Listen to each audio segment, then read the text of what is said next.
Fala pessoal, tudo bem? Ótimo ano novo para todo mundo. Primeira gravação do ano. Bom, para mim é um prazer imenso estar aqui com Carlos Sequeira, né, o Cadu, nosso Head de Research aqui do BTG Pactual. Aí para a gente falar um pouquinho, né, sobre as carteiras recomendadas, sobre a Tencin e small caps, né? E acho que, Cadu, antes da gente entrar de fato, né, nas mudanças das carteiras, acho que vale a gente falar um pouquinho do cenário macro, principalmente macro global aqui, né? E acho que no mês anterior ficou claro uma postura um pouquinho mais hawkish do Fed, o FONC também na última reunião de dezembro, sinalizando uma aceleração do tapering, né, com uma redução na recompra de ativos, saindo de 15, indo para 30 bi, o que antecipa também o fim. Uma revisão de cenário também em relação a juros, então três altas, o FONC espera em 2022, enquanto o mercado ele já precifica cerca de 4, né? E aí, enfim, na nossa carteira, a gente tem um papel que sugere esse play de taxa de juros mais alto, né? Que é basicamente ali o Banco Itaú, o principal papel da carteira, né? Com o principal peso. Então, acho que vem para falar um pouquinho dessa taxa de juros aí mais alta, né, Cadu? Fala, Vitor. Antes de mais nada, feliz ano novo para você e para os nossos ouvintes. É um prazer estar aqui de novo falando sobre as carteiras para o mês. A gente, nesse início de ano, tenta fazer um review um pouco mais longo, né? Tenta falar um pouco mais sobre o que a gente vê de tendências ao longo do ano. Vai ser um ano, eu acho que particularmente interessante aqui no Brasil, por causa do cenário político, né, e das eleições. Mas também, como você bem disse, é um ano importante nos mercados globais, porque a gente tem uma expectativa de que, eu acho que talvez passada aquele grande, agora a gente vê com uma nova onda de Covid, né? Mas parece que essa não vai ser tão grave quanto as outras, né? Mas a gente começa a ter uma expectativa de que, de fato, os bancos centrais ao redor do mundo comecem a reduzir os estímulos e voltar a uma normalidade do ponto de vista de economia, com juros certamente mais altos. Eu acho que é óbvio que isso tem implicações para fluxo de recursos ao redor do mundo, né? E com juros mais altos em mercados mais envolvidos que no mercado americano, talvez tenha uma atração para esses recursos ficarem ou virem para os Estados Unidos, né? Por outro lado, não dá para a gente ignorar o fato de que os nossos juros estão subindo muito rapidamente, né? Então, com a expectativa da Selic já em março, tá chegando assim próximo de 12%, pode, na minha visão, talvez gere um diferencial de juros que compense, ou pelo menos parcialmente compense, uma política de juros mais alta em mercados desenvolvidos, né?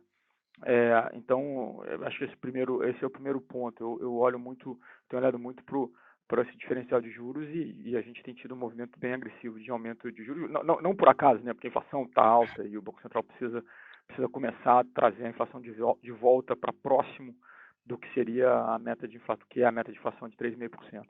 Então, eu acho que esses movimentos, e aí de novo, acho que olhando o mundo, né, e olhando e assumindo que o Omicron não vai causar uma grande disrupção no mundo, né, eu não acho, a minha opinião pessoal é que talvez a gente tenha um momento agora, nesse período, nessas próximas semanas, de um certo estresse nos sistemas de saúde pelo mundo afora, por causa da quantidade de casos, mas me parece que vai ser rápido, porque a contagem é tão veloz e os efeitos têm sido, os sintomas têm sido, na sua grande maioria, sintomas leves, né?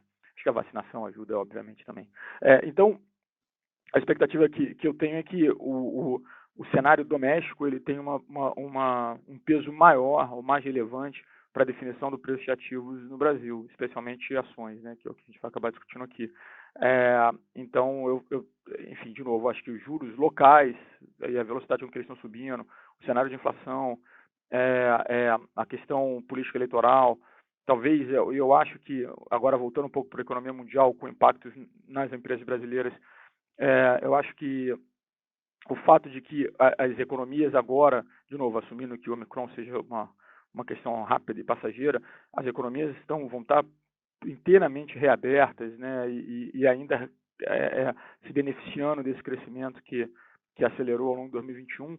Então, eu acho que a gente pode ter, e se a China, e com a China sendo um pouco mais generosa nas suas políticas monetárias, eu acho que a gente pode ter uma demanda grande ainda sobre commodities, né? Então, se você olhar a carteira, a gente já vem carregando alguns nomes de commodities que se beneficiam de um real desvalorizado, que é como a moeda está hoje, e talvez a gente fique nessa situação durante algum tempo por causa do cenário político, né, política eleitoral. Então, a gente tem aí uma parte da nossa carteira que está exposta ao que eu diria que é um crescimento global robusto, ainda em 2022. Né? Mas eu estou aqui falando um pouco sobre, assim, indo lá e cá, mas depois a gente pode entrar nos nomes específicos, né? Falar um pouco sobre quais nomes que a gente tem que se beneficiam de cada uma dessas tendências. Eu diria que, assim, em termos de grandes temas, a gente tem o tema de inflação e juros, que eu acho que é um tema importante para esse ano e a gente chama a atenção disso no relatório. A gente acha que com a reabertura das economias a gente pode ter uma recuperação do consumo, especialmente nas classes de renda mais altas, que sofrem menos com mais inflação e com juros. A gente acha que preços de óleo, preços o preço do petróleo deve continuar forte, alto, e a gente tem uma exposição para isso na carteira. E por último, com o cenário político eleitoral, essa disputa eleitoral aí no início de 2022, o real deve permanecer, eu imagino que fraco, até que os fundamentos sugerem um real mais forte, mas fraco durante algum tempo por causa desse cenário político eleitoral. Ótimos pontos, né, Cadu? Acho que vale até ressaltar também. Acho que você falou muito bem da Omicron, então, de fato, já se expandiu por mais de 90 países também. Alguns estudos sugerem que a contaminação é de aproximadamente 4 vezes mais forte do que a Delta, né, também. Acho curioso e vale notar de que a mortalidade ela não tem acompanhado. Obviamente, as taxas de vacinação mundiais elas estão muito altas. A gente aqui no Brasil também está muito bem na vacinação. E alguns outros fatores, como você também muito bem colocou, a própria China, né, a diminuição do compulsório lá no começo de dezembro também, eh, uma recompra acontecendo agora, atualmente, no comecinho aqui no fim de dezembro, no começo de janeiro.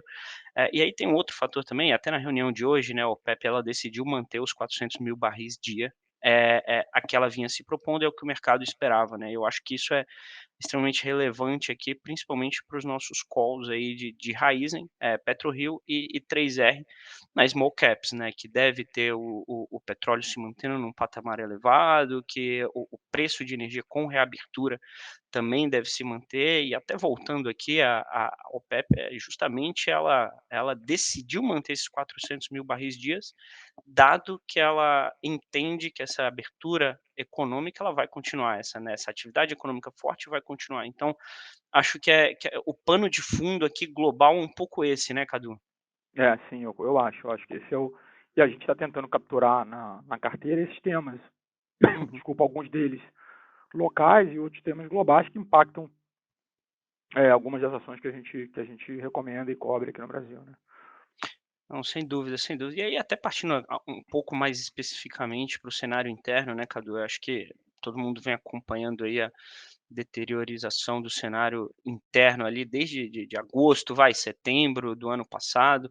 A gente teve um mercado de capitais em relação a IPOs até, foi um mercado bem forte nos primeiros 9 meses e nos últimos 3 meses a gente quase não teve, IPO. Se teve algum, né, eu pelo menos de cabeça não lembro, mas acho que a gente não teve nenhum IPO nos últimos 3 meses. Então a gente teve alguns indicadores macroeconômicos de fato piorando, algumas casas já revisando Uhum, crescimento, revisando juros, o próprio uhum, Focus ele demonstra isso muito bem e você colocou isso muito bem no relatório. uhum. E a verdade, né, Cadu, você já até comentou um pouco também, é que a gente espera um ano de bastante volatilidade, né, com pouca ou nenhuma reforma estrutural, dada a É, dificuldade que é você aprovar, por exemplo, uma reforma administrativa que é politicamente extremamente sensível, em ano eleitoral, né. Então acho que o mindset aqui da carteira, ele foi muito de permanecer com a defensividade que já vinha acontecendo nos últimos meses, né. eu acho. Assim, se a gente pensar, eu gosto de fazer essa provocação, se a gente pensar nos próximos meses, no curto prazo, eu acho que continua sendo um cenário volátil e difícil e com uma série de situações que podem segurar a performance da Bolsa. Né? Por outro lado, quando eu olho médio prazo, e talvez olhando assim pós-eleição, né, pós-eleição presidencial no Brasil, eu tenho uma visão relativamente otimista. A gente até comenta no relatório, a gente faz uma análise que a gente faz todo ano, que são diferentes cenários, e tenta dar uma ideia do que a gente acha que poderia ser um valor justo para o Bovespa nesses diferentes cenários. E um cenário que a gente usa nesse exercício, que a gente até chama bastante atenção para ele, que é um cenário que eu acho absoluto. Hoje ele parece muito otimista, se a gente olhar para as variáveis hoje, olhar o que está lá dentro, porra, esse cara está maluco, né? O cenário... Mas se a gente pensar num prazo um pouquinho mais longo, eu não estou falando nada muito diferente do que a gente já viu acontecer no Brasil no passado recente. Assim, juro real de 4%, a gente, alguns meses atrás, era onde a gente estava. O PIB crescer 2%, talvez seja um pouco mais animado, mas a gente já cresceu nesse patamar, não é um negócio fora do razoável, né? Ou fora do possível. Inflação de volta à meta é onde eu acho que o Banco Central vai levar a gente. Então, nesse cenário, e usando essas métricas, olhando esse cenário, o PI justo do Bovespa seria o PI histórico. Quer dizer, de novo, eu não estou falando nada assim de o PI vai ser um negócio muito maior do que historicamente. Não, voltar para o PI histórico, a Bolsa deveria estar negociando, ou deveria negociar, se essas variáveis voltarem para esses patamares, em torno de 130, um pouco mais de 130 mil pontos. Eu acho que isso é absolutamente possível num cenário pós-eleição, mais estável. Muita gente se preocupa com o cenário eleitoral, o candidato X vai para um lado, Y vai para o outro.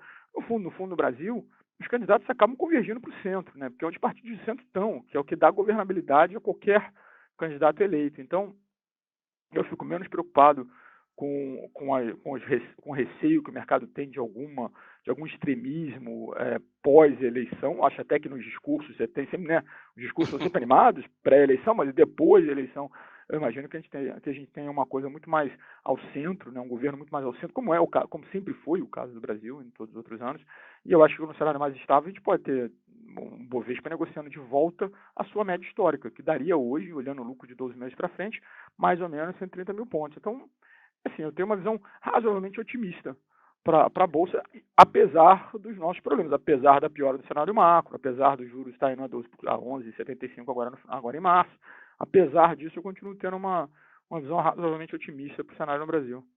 Não, excelente, né, Cadu? Inclusive, se a gente ainda trouxer para discussão também o próprio indicador do earnings yield, né, que se a gente olha os últimos 10 anos, com exceção do período da Covid, que as revisões de lucro elas não acompanharam a velocidade em que os mercados readequaram os preços, né? Então, com exceção do período da Covid, a gente tem o earnings yield real mais alto aí dos últimos 10, 11, 12 anos, né, falando de 22 agora, então Ah, o earnings yield mais alto dos últimos 12 anos, juntando ainda isso tudo, essa discussão que a gente tem também do PL da bolsa está um pouco depreciado, um desvio padrão para baixo, o earnings yield um uhum, desvio padrão acima, então acho que isso tudo no longo prazo a gente acaba até tendo um cenário positivo. Mas Cadu, até entrando mais especificamente até na principal mudança que a gente uhum, teve na Tencent, que foi a entrada da TOTUS, né, uhum, sem dúvida nenhuma, acho que a TOTUS tem um caráter aqui até de certa forma defensivo, dada isso. como os seus contratos são formalizados, né. Você consegue dar um Uhum. pouquinho de cor pra gente nisso, no Claro. porquê da escolha?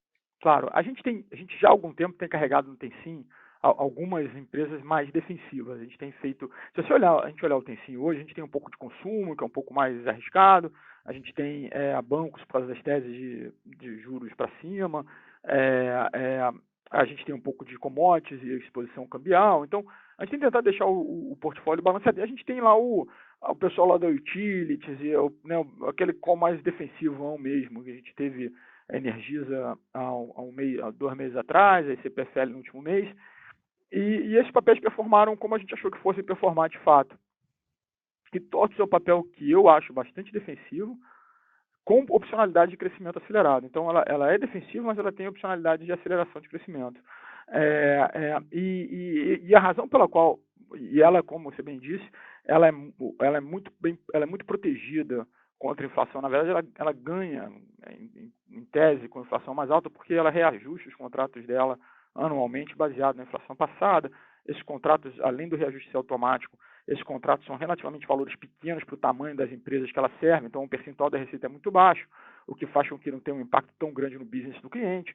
Então, ela tem uma série de características que tornam ela um papel muito bom de você ter num cenário de inflação alta, ou mais alta. E só que o papel, a TOTVS era uma rocha, o negócio não, o mercado inteiro cedeu e ela não cedia de jeito nenhum, e estava ali. Então a gente ficava assim, bom, a gente gosta, mas pô, tá caro relativamente. Não é que tá caro absolutamente, mas ela estava cara relativamente ao resto do mercado, que tinha tido um sell-off grande e ela não tinha tido nenhum sell-off. E ela em dezembro caiu bastante, ela caiu quase 11% em dezembro. E aí a gente falou, bom, agora sim a gente começa a achar que faz sentido adicionar, depois desse ajuste recente de dezembro, adicionar um papel com as características da TOTS para ser esse player defensivo, mas com opcionalidade de crescimento. Então, não é um puro defensivo, ele é um defensivo com algumas capacidades de crescimento, o resultado deve ser bom, está sentado num caminhão de dinheiro para fazer aquisição, então tem alguns extras na história que eu acho que podem acabar ajudando o papel a performar bem no curto, médio prazo.